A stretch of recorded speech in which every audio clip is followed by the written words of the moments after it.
Voilà, donc correction de l'activité 4. Dans l'œil aussi, une lentille convergente, donc le cristallin. À l'aide du schéma en coupe ci-contre indiqué, ce qui joue le rôle du diaphragme, eh ben, c'est l'iris. La rétine, hein, c'est la lentille, pardon, c'est le cristallin. Et l'écran, c'est la rétine. Sur la rétine, dans quel sens est l'image? Elle est inversée. Inversée, ça veut dire à l'envers,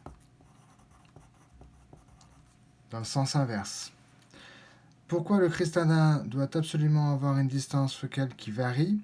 Eh ben, pour adapter, on ne peut pas changer cette longueur-là, là, entre le fond de l'œil et le cristallin. Donc, plus un objet sera loin, plus il faudrait un écran qui soit une rétine qui se décale. Donc, il n'y a pas possibilité. Donc, ce sera forcément le cristallin qu'on va soit tirer, soit repousser pour faire varier la vergence de la lentille. Quel est approximativement l'ordre de grandeur de la distance focale de la lentille lorsque l'œil est au repos? La distance focale de la lentille lorsque l'œil est au repos, hein, et ben c'est la distance cristallin, centre du cristallin, rétine. Voilà.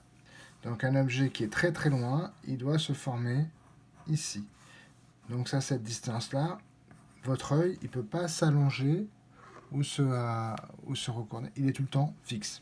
Donc la distance focale, ce sera cette distance-là. À l'aide du document ci-dessous, indiquez de quel type de lentille il faut pour corriger la myopie. Donc la myopie, c'est une image qui se forme avant la rétine. Donc en fait, ça veut dire que l'œil il est trop convergent. Donc il faut lui mettre devant une lentille divergente. Hein, voilà, qui va faire en sorte que cette image-là, au lieu d'être ici, elle va se former ici. Et là, un œil hypermétrope, hein, et bien au contraire, vous voyez que l'image, elle est derrière. Hein, elle est derrière. Donc, ça veut dire qu'il n'est pas assez convergent. Donc, il faut lui mettre une lentille convergente. Voilà, c'était un exercice assez simple qui nous permettait de voir les défauts de l'œil, la myopie, l'hypermétropie. On en a d'autres, hein, la presbytie notamment. Voilà, des choses assez simples. Et puis, revoir aussi l'analogie de l'œil et avec l'œil, le modèle de l'œil. Voilà. À plus tard.